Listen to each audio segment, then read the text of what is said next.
Élite Science, la science autrement.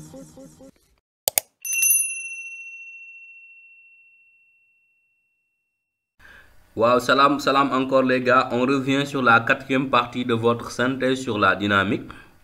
Ici, on va parler maintenant de rond, on va parler de mouvement circulaire. Je te rappelle que nous sommes toujours sur Friday Science Lab. Donc, si tu n'es pas encore abonné, abonne-toi à la chaîne pour ne plus rater donc nos prochaines vidéos scientifiques. Allez, sans plus tarder, donc on va rappeler quelques concepts avec le mouvement circulaire. Donc, la base de Freinet. Donc ici elle est là, donc nous avons l'accélération qui peut être décomposée en accélération tangentielle et accélération normale. Donc là c'est très important de savoir ça. Donc A c'est AT plus AN en termes vectoriels. En termes de normes, donc c'est A carré est égal à AT carré plus AN carré.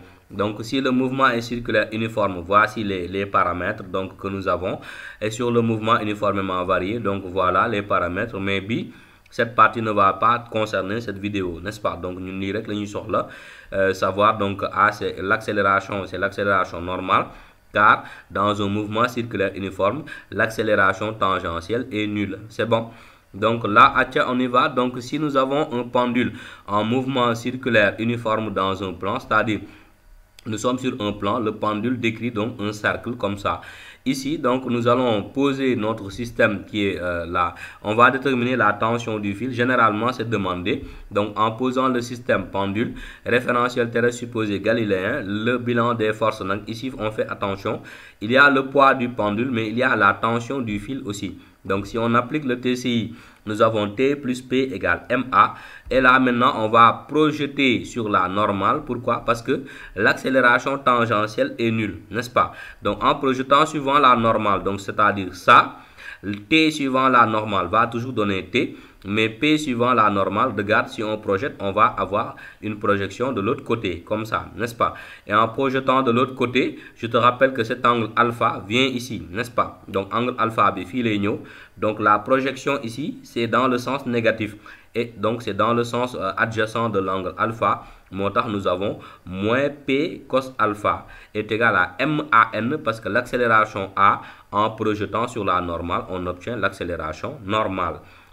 À partir de là, en transposant de l'autre côté P cos alpha et en remplaçant P par mg cos alpha, donc nous allons avoir mg cos alpha plus mv carré sur L parce que accélération normale c'est v carré sur R. Mais ici notre rayon R correspond à la longueur de notre fil.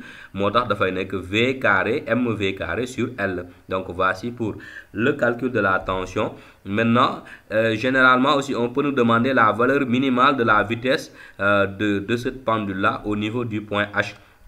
Et pour cela, on va tout simplement poser qu'au niveau du point H, alpha est égal à pi, parce que quand on se déplace jusque là, donc le pendule va décrire un angle plat, n'est-ce pas? Donc, et là, on va tout simplement dire que cette vitesse, donc cette tension, la tension, donc on a c'est mg par cos alpha, parce que si alpha égale pi, n'est-ce pas, qu'on a fait que moins mg parce que cosinus de pi égale moins 1, n'est-ce pas? Donc on aura donc moins mg plus mv carré h sur L, c'est la vitesse au niveau du point H, et ça c'est égal à th. Et maintenant, pour arriver au point H aussi, il faut que le fil soit tendu. Et si le fil est tendu, la tension est positive. Donc, TH étant positif, donc on va poser tout ça est positif. Maintenant, en transposant de l'autre côté, nous aurons MV carré sur L est supérieur ou égal donc à mg. On peut simplifier les m pour avoir donc et là on simplifie les m et on multiplie par le L et on a VH supérieur ou égal à racine de GL. Donc la vitesse minimale à laquelle le pendule va arriver au niveau du point M, c'est comment ça s'appelle, racine de GL. C'est bon? Et maintenant, là, qu'est-ce qu'on va avoir? On peut aussi calculer la vitesse minimale V0 pour atteindre H avec la vitesse VH qui a été calculée précédemment. Donc ici, on va appliquer le texte entre la position 0 et la position donc H. Et en le faisant, on va dire que 1 demi de mVH carré moins 1 demi de mV au carré, c'est égal au travail du poids.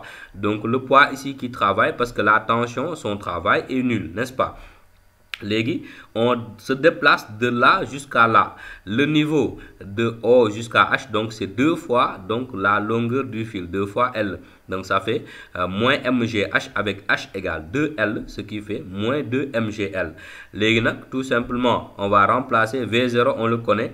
On va multiplier par 2 et diviser par M. On simplifie tous les M en multipliant par 2. Donc ce qui fait VH carré moins V0 carré égale 2 égale 4 GL. Donc du coup, V0 carré, donc VH à mon nom, c'est racine de GL. Donc en prenant la racine, ça fait GL moins V0 carré égale 4 GL. En transposant GL, ce qui nous fait V0 carré est égal à 5 GL, parce que dans un yobu, moins V0 carré égale moins 5 GL. Donc V0 carré égale 5 GL. Du coup, V0 est égal à racine de 5 GL. Donc voici la vitesse minimale à laquelle il faut lancer ce pendule pour qu'il arrive au niveau du point H avec le fil qui est toujours tendu. C'est ça que ça veut dire. C'est bon? Maintenant, on y va dans le cas d'un pendule conique. Un pendule conique, donc c'est en rotation, voilà, donc autour de trucs, comment ça s'appelle. Maintenant, généralement, avec les pendules coniques, on vous demande la valeur de la tension, et pour cela, on va appliquer donc le système pendule, référentiel terrestre, ainsi de suite. Donc, bilan des forces, ça fait P et T. En appliquant le TCI, donc nous avons P plus T égale MA. En projetant sur la normale, ici, voici la normale. En projetant, donc je te rappelle que alpha vient ici, donc nous sommes avec le côté opposé, donc T sin alpha, et là, le poids sur la normale va donner 0, n'est-ce pas? Donc T sin alpha égale MAN, c'est égal à V carré sur R, avec R donc qui est le rayon de rotation, n'est-ce pas? Donc ce qui nous fait V carré, je te rappelle, nous sommes en mouvement circulaire, donc uniforme V c'est R oméga, donc motangam M R carré oméga carré sur R, donc est égal donc à M R oméga carré si on simplifie. Donc voici pour la tension. Et là maintenant on va tout simplement simplifier ici et faire des manipulations, transposer et avoir finalement que voilà, donc nous savons que R, donc le rayon R ici est égal à L sinus de alpha, n'est-ce pas? Parce que là, voici, ça c'est un triangle rectangle, donc là il n'y a pas besoin de choses. On va remplacer et trouver donc la tension T est égal à ML oméga carré, d'accord? Maintenant, après, qu'est-ce qu'on peut nous demander encore? La valeur de l'angle alpha. Ici, pour trouver la valeur de l'angle alpha, on va projeter suivant la tangentielle, donc suivant la verticale UT. En le faisant, donc, on va avoir que P, T, ici, en projetant, donc, on va avoir T cos alpha, parce que l'angle alpha vient ici, moins P, parce que nous sommes dans le sens négatif, égale 0. Et là, donc, on va tout simplement avoir cos alpha est égal à P sur T, donc mg sur T, on vient calculer, c'est ml oméga carré. En simplifiant les m, donc nous avons g sur l oméga carré. Et là, donc notre angle alpha, c'est cos moins 1 de g sur l oméga carré, n'est-ce pas? Donc tu vas voir que l'angle va dépendre de la vitesse de rotation. Parce que parfois, c'est ce qu'on te demande de justifier, que l'angle qui est formé dépend de la vitesse de rotation, donc de cette pendule. Et ça, je crois que ce n'est pas très compliqué à comprendre. Maintenant, on nous demande parfois aussi la vitesse minimale de rotation, c'est-à-dire la vitesse minimale qu'il faut communiquer au pendule pour avoir une rotation, n'est-ce pas?